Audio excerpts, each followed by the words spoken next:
메리 크리스마스. 우리 유년부 또 초등부, 청소년부 다 메리 크리스마스입니까? 아닌 것 같죠. 우리가 밖에 나가서 뛰어놀 수도 없고 맛있는 것 사 먹으러 갈 수도 없고 또 친구들과 즐거운 시간을 가질 수도 없고 그루미 크리스마스 같이 느껴지는 2020년 크리스마스입니다. 그렇지만 여전히 메리 크리스마스입니다. 그리고 여전히 예수님은 우리에게 오늘도 샬롬을 주시고 계십니다. 오늘 베들레헴 마구간에서 예수님이 태어난 그 시점에 들판에서도 일이 일어났습니다. 주의 사자가 밤에 자기 양들을 지키고 있는 목자들 곁에 오셔가지고 목자들에게 하나님의 영광을 두루 비춰주셨습니다. 하나님의 영광이 어떻게 나타났는지 우리가 잘 보지 않았기 때문에 구체적으로는 우리가 알 수 없지만은 하여튼 목자들이 보고 야, 하나님의 임재가 여기에 머물렀다 하는 것을 볼 수 있게 나타났습니다. 그래서 목자들은 그 장면을 보면서 크게 무서워하게 되었죠. 그 무서워하고 있는 그 목자들에게 하나님의 사자가 말합니다. 야, 두려워하지 마. 온 백성에게 미칠 기쁨의 좋은 소식을 내가 오늘 전한다. 그 좋은 소식은 바로 다윗의 동네 베들레헴에 예수님이 너희를 위해서 이 세상에 나오셨어. 그런데 그 증거는 지금 너희들이 그 가보면 마곡간에 이렇게 강보에 쌓여서 누워있는 아기를 볼 거야. 그것이 증거야. 그랬습니다. 그렇게 말씀하시고서는 갑자기 목자들의 눈 앞에 수많은 천사들이 찬송을 하면서 나타났어요. 그들의 찬송은 지극히 높은 곳에는 하나님께 영광이고 땅에서는 기뻐하심을 입은 사람들에게 평화로다. 그렇게 찬양을 했습니다. 그때 이제 목자들은 그 찬양을 듣고 나서 야, 이제 우리가 주님께서 알려주신 바가 어떻게 이루어졌는지 보러 가야 되지 않겠냐 하고 함께 베들레헴 마을로 들어가서 마곡간에 아기가 누워있는 곳이 어딘지를 찾아다녔습니다. 그죠? 그리고 어느 마곡간에 가니까 정말 아기가 말 구유에 누워있는 거죠. 그래서 그곳에 들어가서 조금 전에 우리가 들판에서 양떼들을 지킬 때에 하나님께서 사자를 보내주셔서 모든 백성에게 큰 기쁨을 줄 수 있는 그런 복된 소식을 주셨어요. 그리고 그 복된 소식은 말 구유에 누워있는 아기 그분이 증거라고 하셨어요 라고 전달을 하게 되죠. 자, 그런데 이제 그 마곡간에 마리아와 요셉 그리고 마곡간에서 아기를 놓았으니까 주변에 여러 사람들이 모여 있다가 목자들이 전달하는 이 내용을 듣게 되죠. 그리고 듣는 사람은 그저 놀랄 뿐입니다. 무슨 뚱딴지 같은 소리 이렇게 놀랄 뿐이었는데 마리아는 그 말씀을 마음속에 새겨 두었습니다. 그리고 자기의 사명을 마친 목자들은 하나님께 영광을 돌리며 찬송하면서 자기 집으로 돌아갔습니다. 자, 오늘 이 말씀에 보면 예수님이 이 세상에 큰 기쁨으로 오실 좋은 소식이다. 그렇게 말씀하고 있잖아요. 그럼 정말 예수님이 이 세상에 오셨다는 사실이 우리에게 큰 기쁨을 가져다주는 좋은 소식일까? 정말 그런지 우리가 구체적으로 짚어볼 필요가 있습니다. 저희 교회가 후원하는 우리 양영자 이영철 선교사님, 이제 국가대표 감독도 하셨고 또 국가대표로 나가서 금메달도 따고 하셨는데, 이제 그 이영철 선교사님이 책을 하나 보내오셨어요. 이제 기독교의 영향력이라는 책을 지으셔가지고 보내주셨어요. 거기 보면 기독교가 이 세상에 어떤 영향을 미쳤느냐 하는 것들을 쭉 뽑아서 정리해 놓은 작은 책이었어요. 거기 보면 기독교는 인생의 의미와 목적을 부여하는 영향을 미쳤다, 그렇게 했어요.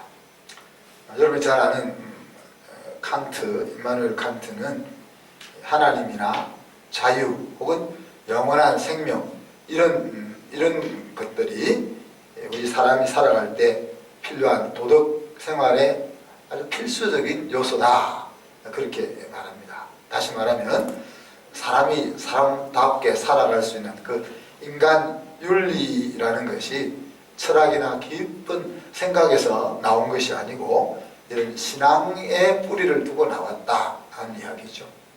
그래서 만약에 기독교가 아니었다면은 사람들이 진지하게 인생이 무엇이며 사람답게 사는 것이 무엇인지 하는 것들을 모르고 살아갈 수밖에 없었을 것이다, 그렇게 이야기합니다. 또한 인류 문명의 변혁이라는 것이 기독교에 의해서 주어졌다. 보통 사람들의 생각은 열심히 일을 해야 풍요롭게 잘 살 수 있다 라고 생각하는 세상에서 기독교는 6일 일하고 하루 쉬라는 시스템을 우리에게 전달해 줍니다. 그죠? 우리가 객관적으로 이야기하면 7일 일하는 것이 6일 일하는 것보다 더 생산을 많이 할 수 있고 더 부자가 될 수 있을 것 아니에요. 그런데 행동과학자들이 이것을 한번 비교해 보니까 5일 쉬고 하루 일하는, 5일 쉬고가 아니지, 5일 일하고 하루 쉬고 하는 시스템, 또 10일 일하고 하루 쉬는 시스템, 그리고 6일 쉬고 하루 일하는 시스템, 이 여러 시스템을 돌려보았더니만 6일 일하고 하루 쉬는 시스템이 가장 생산성이 좋다, 그런 결론을 내렸다는 이야기입니다. 그래서 일주일에 하루 쉬는 문화는 기독교와 유대교밖에 없습니다. 다른 종교에 그런 것이 없는 거죠. 또 노예 해방이라는 거, 기독교는 생길 때부터 노예도 같이 세례를 받게 했고, 노예도 한 식탁에서 성찬을 같이 먹을 수 있게 했고, 노예 무역을 철폐한다든지 노예 무역을 규제하는 법을 만든다든지 하는 여러 가지 역할을 교회가 했다는 이야기죠. 또 생명을 존중하는 이런 문화가 기독교로부터 왔다. 특히 고대 사회에는 전쟁이 많았는데 전쟁을 치르게 되면 포로가 생기게 되잖아요. 그러면은 그 포로를 자기 나라가 섬기는 신들에게, 우상들에게 제물로 바쳐 죽이는 그런 일들이 비일비재했습니다. 그리고 또 노예를 잡아다가 검투사로 만들어서 서로 싸우다가 죽게 만드는 그런 잔인한 일들을 역사 속에서 진행해 왔는데, 이런 시대 속에서 생명이 얼마나 존귀하냐 하는 것들을 문화 속에 자리 잡게 한 것이 기독교다. 또 여자의 권리가 신장되고 아이들이 이렇게 소중하게 된 것들이 다 기독교의 영향력이다 하는 거죠.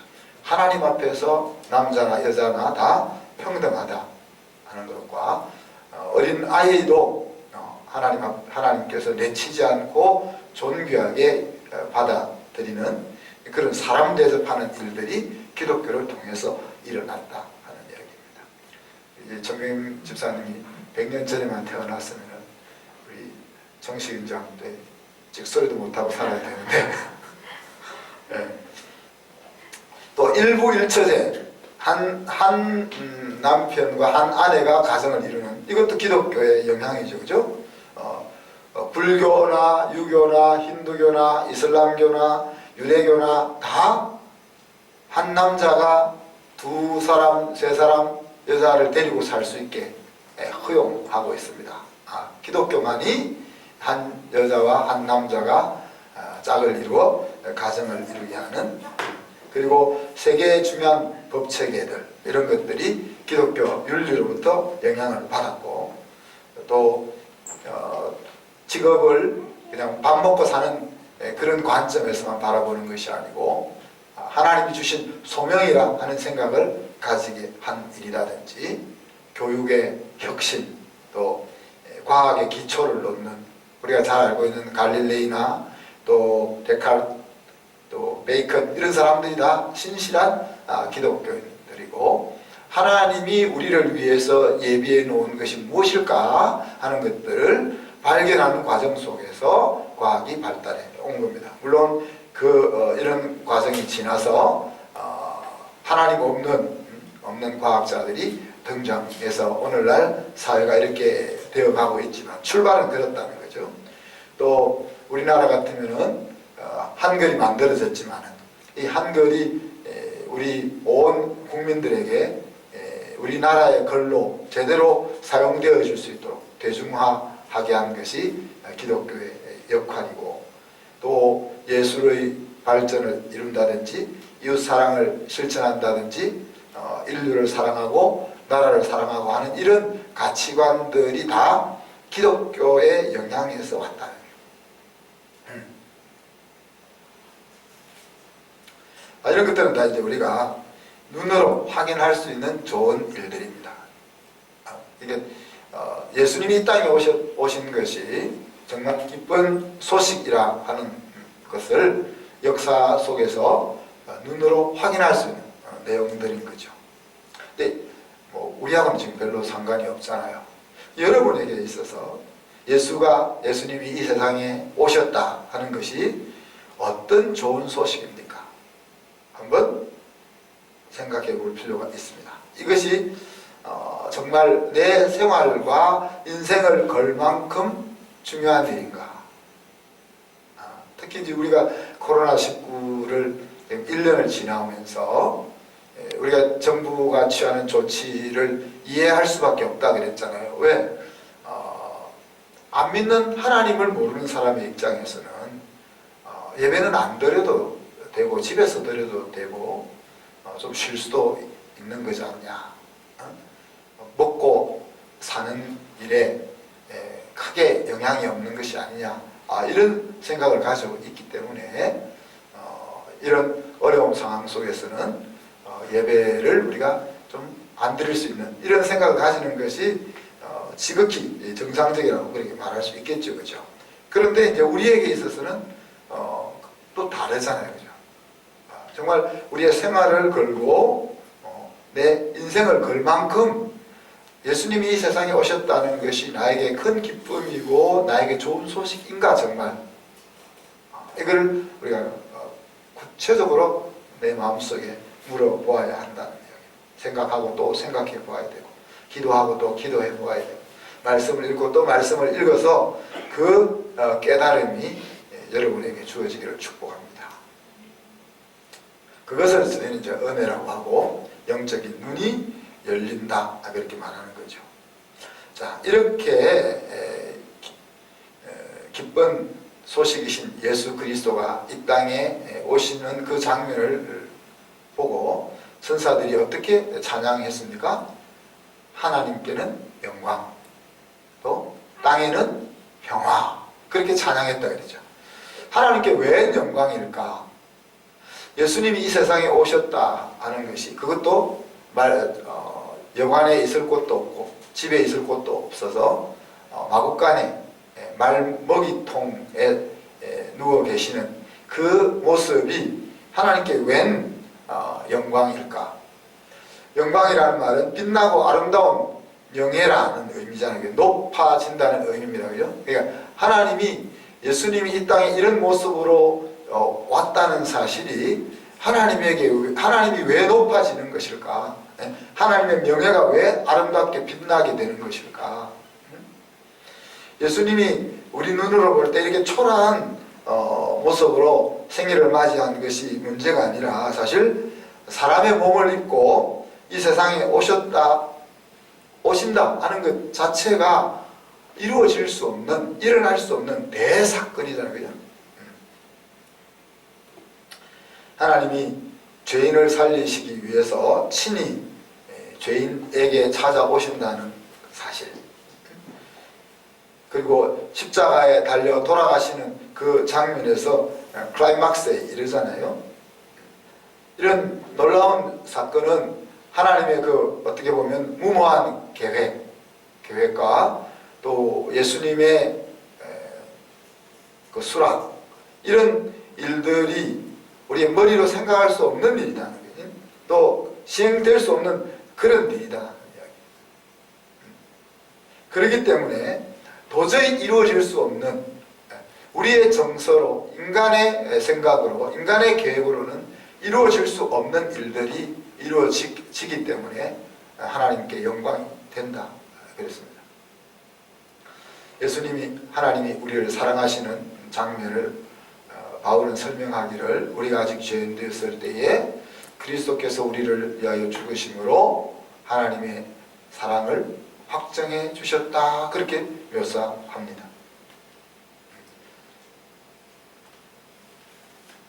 선인을 위하여 죽는 사람이 혹 있거니와, 그렇지만 악인을 위하여는 아무도 죽어주려고 하는 사람이 없는데, 그런데 예수님께서 당신을 거절하고 당신을 향하여 저항하고 반항하는 그들을 위해서 죽어주셨다. 그래서 그것이 놀라운 일이고, 그것이 그런 일을 하신 분이 얼마나 대단한 분이시며 우리를 얼마나 사랑하시는 것인지 하는 것들을 나타내는 것이기 때문에 하나님께 영광이 되는 일이다, 그런 이야기입니다.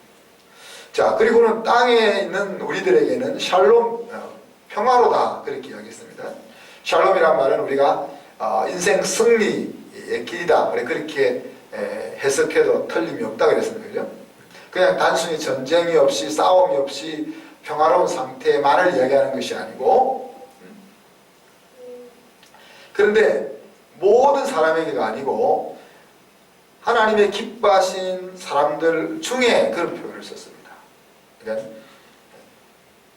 하나님의 기뻐하심을 입은 사람들 중에 평화로다, 그렇게 이야기했습니다. 그러니까 하나님의 은혜를 입은 사람들에게만 샬롬이 된다 하는 이야기입니다. 예수님이 이 세상에 구세주로 오셨지만, 그래서 모든 사람에게 샬롬을 얻을 수 있는 길을 열어주셨지만, 자동적으로 모든 사람이 샬롬을 자기 것으로 받아 자기 것으로 삼는 것이 아니고, 그 은혜의 자리로 들어가는 사람에게만 샬롬이 임한다는 거죠. 사랑하는 성도 여러분, 말먹이통에 누워있는 아기를 보면서 우리가 구세주를 볼 수가 있겠습니까? 황금 침대, 황금 이불을 덮고 있는 그런, 그리고 수많은 경호원들이 호위하고 있는 그런 장면을 볼 때, 저 사람이 혹시 구세주가 아닐까, 이런 생각을 혹시 가질 수 있을지 모르겠는데, 집도 없어가지고 마구간에서 태어나시고 말먹이통에 누워있는 그 아기를 보면서 저분이 구세주구나, 이런 생각을 우리가 가질 수 있겠냐. 십자가에서 저들의 죄를 용서해 주십시오라고 무기력하게 죽어가고 있는 예수님을 보면서 우리가 구세주를 볼 수 있겠느냐 하는 이야기입니다. 그런데 은혜를 입은 자들, 그러니까 하나님의 기뻐하심을 입은 자들은 그 말먹이통에 누워있는 아기를 보면서 구세주를 볼 수 있다는 거죠. 십자가에 달려있는 무기력해 보이는 그 예수님, 그 청년을 보면서 구세주를 볼 수 있다는 거죠. 예수님은 온 백성에게 큰 기쁨을 줄 복된 소식이 분명합니다. 그렇지만 예수님을 자기 인생의 주인으로 받아들이는 믿는 사람들에게만 해당되는 것이죠. 목자는 구유에 누운 예수님을 보고 들판에서 하셨던 하나님의 약속을 자기 것으로 받아들였습니다. 마리아는 목자가 전달해주는 그 메시지를 듣고 그 말씀을 마음에 새김으로 하나님의 약속을 받아들였습니다. 그렇지만 나머지 예수님 주위에 둘러있던 사람들은 그저 구경꾼으로 끝나고 말았습니다. 그리고 이런 포맷은 예수님의 3년의 공생의 기간에도 계속 반복되었습니다. 그죠? 예수님이 3년 동안 병자를 고치고 말씀을 가르치고 귀신을 쫓아내고 모든 억압되어 있는 자들에게 자유를 주는 그 장면 속에서도 그것을 자기 것으로 취하는 자가 있고 그냥 구경꾼으로 머물러 있는 자들이 있었습니다. 예수님이 성천하신 이후에 성령을 통해서 계속해서 우리에게 하나님의 은혜와 사랑이 전달되고 소개되고 있는 이 상황 속에서도 이런 포맷은 동일하게 반복되고 있습니다. 크게 기뻐할 수 있는, 우리의 인생이 크게 기뻐할 수 있는 그 복된 소식을 가지고서도 다른 복음을 찾는 인생이 얼마나 안타까운 것일까요? 오늘 말씀은 역사의 시계가 예수님을 베들레헴 말구유로 막 몰아치는 그런 장면입니다. 그죠? 황제가 칙령을 내렸습니다. 칙령이 가끔 내려지는 거 아니에요. 그죠? 우리 인구조사 우리는 몇 년 만에 하죠? 2년 내지 4년 만에 하죠? 요즘은 통장도 있고 반장도 있고 해가지고 동사무소에서 통장들에게 20장씩 맡겨주면 금방 자기 통에 있는 누가 살고 있는지 파악할 수 있지 않습니까? 그러나 이 예수님 당시는 아니죠. 로마가 자기들이 점령한 나라를 다스리려고 하는데 주민등록증을 갱신해야 될 거 아니에요. 주민등록증을 갱신해야 되는데 컴퓨터가 있어요? 어디가 있어요? 그 사람을 알 수 있어요? 없어요? 지금 나사렛에 살고 있는 마리아와 요셉을 나사렛 동네 사람들이 걔 고향이 베들레헴이라는 것을 알 수 있어요? 없어요? 그러니 이 사람이 본이 어디고 어디서 살았던 사람인지 알 수가 없는 거죠. 그래서 각자 다 고향으로 돌아가라. 고향으로 돌아가서 주민등록증을 갱신하고 돌아가라 하는 황제의 칙령이 내린 거죠. 오늘 성경에 보면 이것이 이제 두 번째 있는 구레뇨가 수리아 총독 때 한 번 있었고 이 호적을 정리하는데 이 두 번째 그만큼 몇십 년 만에 한 번 있을까 말까 하는 그런 일들이 예수님이 태어나기 직전에 있었다는 이야기입니다. 그래서 나사렛에서 요셉과 마리아는 베들레헴으로 이동하고 있는 거죠. 자, 해산할 날이 가까운 산모 마리아를 나귀에 태웠겠죠. 걸리지는 않았을 것 같고, 그죠? 나귀에 태워서 이동시키고 있습니다. 그런데 베들레헴에 왔더니만 여관들마다 사람들이 가득 차서 빈방이 없는 거죠. 그러던 중에 마구간에 머물게 되었고 그 마구간에서 예수님이 태어난 겁니다. 연극 중에 빈방이 있습니까? 이런 연극도 있잖아요. 어떻게 보면 베들레헴의 여관에 빈방이 하나도 없었다 하는 것이 마치 그 당시 백성들의 마음속에 예수가 그리스도라는 그 예수를 받아들일 마음의 방이 없는 상황들을 묘사해주고 있다. 그렇게 볼 수도 있을 것 같아요.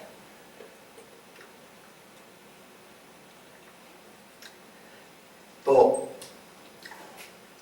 여자가 아기를 병원에서 낳은 것도 아니고 집에서 낳은 것도 아니고 마구간에서 나왔으니까 얼마나 쑥스럽고 창피할 노릇입니까? 민망한 자리 아니겠어요? 그죠?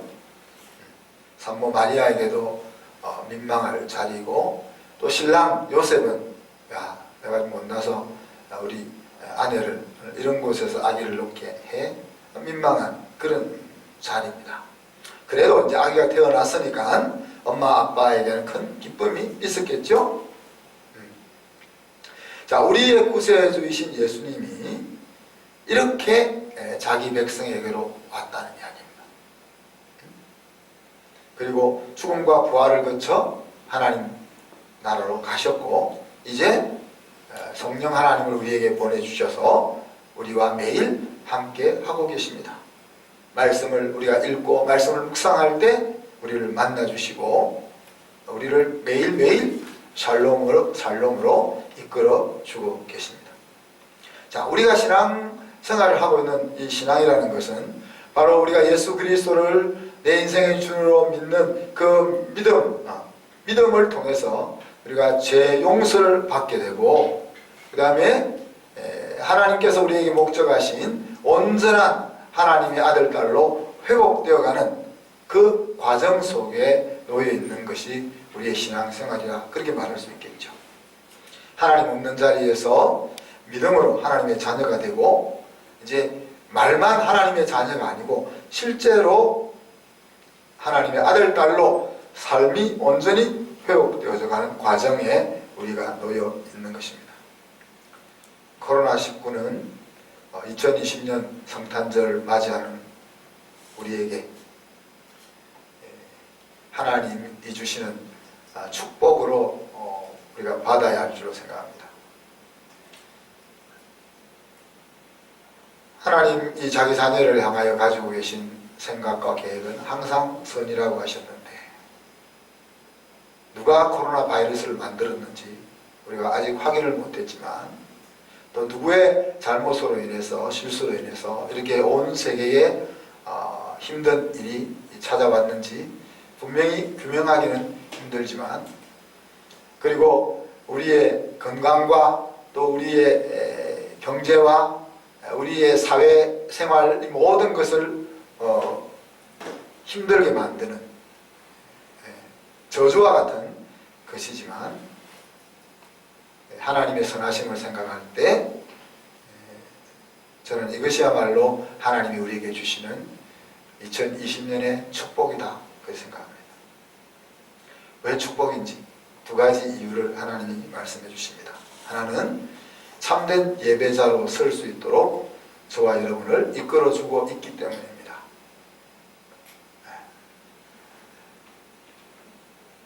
내용을 담을 그릇은 참 중요하죠, 그죠? 그릇이 없으면은 담을 수가 없습니다. 그런데 이제 그릇을 준비하다 보면 내용을 잃어버릴 때가 많다 하는 이야기죠. 예수가 그리스도이심을 받아들인 우리들이 그분과 함께 살아가며 그분이 내 인생의 주인임을 높이는 것이 우리가 예배죠, 그죠?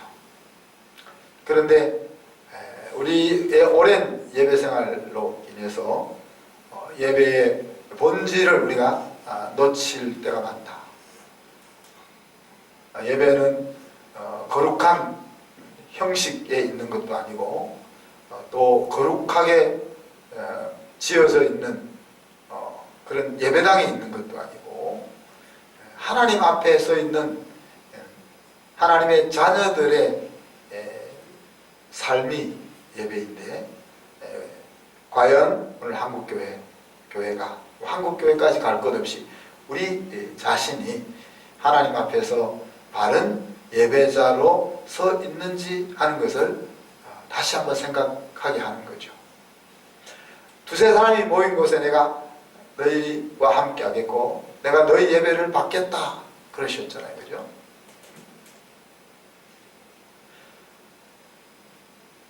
이스라엘 백성들에게 있어서는 우리가 오늘날 예배를 드리려고 하는 것이 목숨 지키는 것처럼 소중하게 여기는 것보다 몇 배는 더 성전이 중요했죠.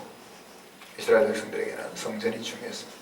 우리가 예배를 중요하게 생각하는 것보다 훨씬 더 성전을 중요하게 생각했죠. 그들은 물리적으로 성전에 들어가서 제사 드리고 예배 드리는 것 자체가 신앙이었으니까. 그리고 그 일을 위해서 온 자기가 살고 있는 지역에서 예루살렘을 향할 순례길을 가는 그 자체가 신앙이었으니까, 헌신이었으니까. 그런데 그들에게 하나님의 징계로 인하여 나라가 망하고 성전이 무너지는 엄청난 일이 일어났잖아요. 그 상황 속에서 유대인들은 성전이 무너진 상황에서 디자인 띵킹을 하지 않습니까?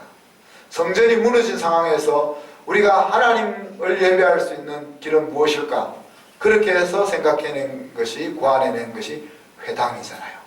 그래서 유대인들은 10명만 모이면, 그 동네에 유대인이 10명만 있으면 회당을 지었다 그랬습니다. 그래서 어떻게 보면 솔로몬 성전, 헤롯 성전이 있을 때보다 그 성전이 무너진 뒤에 유대인들은 더 말씀과 가까이 살아갈 수 있었던 것이죠. 하나님은 교회를 이 건물을 교회라고 부르지 않으시고 하나님을 중심에 모시고 살아가는 우리들이 모여 있을 때 그것을 교회라고 부르셨습니다. 우리가 집에서 주님의 이름으로 가정 예배를 드리고 있을 때 그곳은 우리 주님의 교회인 거죠, 그죠? 우리가 순으로 모여서 서로 말씀을 나누고 하나님을 경배하고 있을 때 그곳은 교회가 되는 것입니다. 그리고 우리가 이 자리에 이렇게 모여서 하나님을 경배할 때 이 자리가 교회가 되는 것이죠. 어쩔 수 없이 바이러스라는 눈에도 보이지 않는 그놈 때문에 우리가 자유롭게 모일 수 없다면, 그럼 그 바이러스 때문에 우리 예배가 멈추어질 수 있느냐? 그 바이러스 때문에 하나님을 향한 신앙이 위축될 수 있느냐 하는 것들을 생각하면 아니잖아요. 그러면 이렇게 모일 수 없는 상황 속에서도 우리가 어떻게 하나님을 섬기며 어떻게 하나님을 예배할 수 있을까 하는 것들을 우리가 찾아갈 때 예배의 본질, 신앙의 본질에 더 가까이 나아갈 수 있는 겁니다.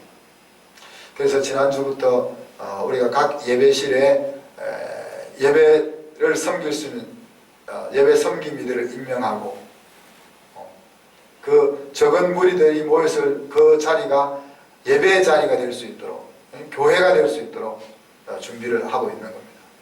더 힘들어져서 우리가 정말 10명도 모일 수 없는 그런 상황이 주어진다고 하더라도 예배는 멈추어질 수가 없고 우리의 신앙은 멈추어질 수 없는 거죠. 그 훈련을 우리가 할 수 있는 기회를 코로나가 우리에게 주었다.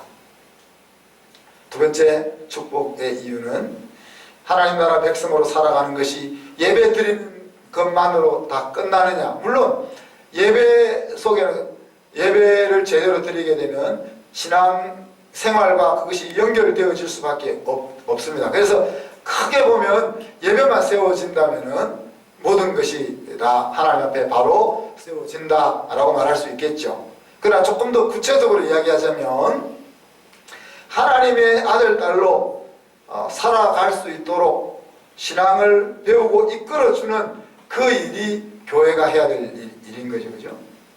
그래서 우리가 그 일을 위해서 교회가 우리 아이들의 신앙을 책임지려고 하는 그 자리에서 부모가 우리 자녀들의 신앙을 책임져야 되는 자리로 가야 한다라고 선언하고 힘들지만 그 일을 시작했습니다. 중세 캐톨릭에 의해서 하나님의 말씀이 성도들에게 읽혀지지 못하는 그 상황 속에서 종교개혁의 가장 중요한 영향은 성도들의 손에 하나님의 말씀을 들려주는 것입니다. 그래서 더 이상 신부님과 목회자의 중재를 통해서 하나님을 만나는 것이 아니고 모든 하나님의 백성은 직접 말씀을 통해서 하나님을 만날 수 있는 길을 열어준 것이 종교개혁의 가장 중요한 핵심이었던 거죠.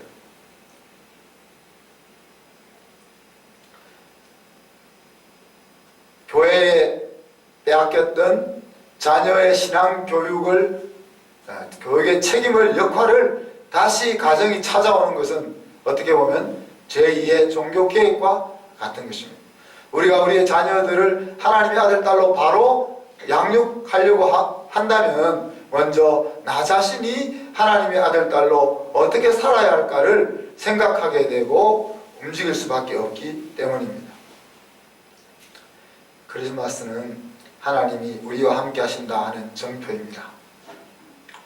예수님이 내 인생에 있어서 정말 그리스도다 하는 증거입니다. 그리고 날마다 샬롬 가운데 살아갈 수 있다 하는 하나님의 약속입니다. 아무쪼록 우리 모두가 예수가 그리스도임을 날마다 마음으로 확인되어지는 그런 은혜를 받기를 축복합니다. 그리고 매 순간 성령 하나님께서 주시는 그 샬롬을 누리면서 살아갈 수 있는 저와 여러분이 되기를 주님의 이름으로 축복합니다. 기도하겠습니다. 하나님 사랑과 은혜를 감사합니다. 코로나19로 인해서 온 세계가 참으로 우울한 크리스마스를 맞이하는 것 같지만 정말 2020년 성탄이야말로 우리가 하나님 앞에 더 바로 설 수 있도록 하나님의 샬롬이 우리에게 실제로 임할 수 있도록 이끌어주는 복된 성탄임을 고백합니다. 주님, 하나님의 기뻐하심을 입은 은혜가 저희 모든 성도들에게 임하게 하시고 우리의 삶을 통하여 하나님의 영광이 온 땅에 퍼져나갈 수 있도록 축복하여 주옵소서. 감사드리며 예수 그리스도 이름으로 기도하옵나이다. 아멘.